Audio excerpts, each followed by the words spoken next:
Niekedy sa dostávame do takých situácií, že sa rodičia pýtajú, ako je to možné, keď to dieťa dostáva tzv. Humánny inzulín, teda inzulín, ktorý je totožný s tým, ktorý vzniká v zdravom tele, akože to tak neúčinkuje.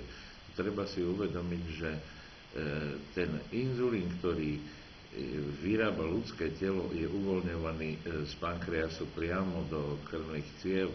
No a my ho u chorých detí podávame buď podkožne alebo vnútrosvalovo a na toto on nebol matkou prírodou skonštruovaný, takže rozhodne nemôže tá odozva na podanie inzulínu byť taká ako u zdravého človeka.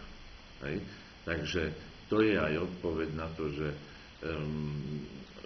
proste nemôžeme čakať napriek tomu, že je to do poslednej molekuly ten istý inzulín, rovnaký efekt. To je taký ten najzákladnejší rozdiel a už vôbec nemôžeme porovnávať deti medzi sebou.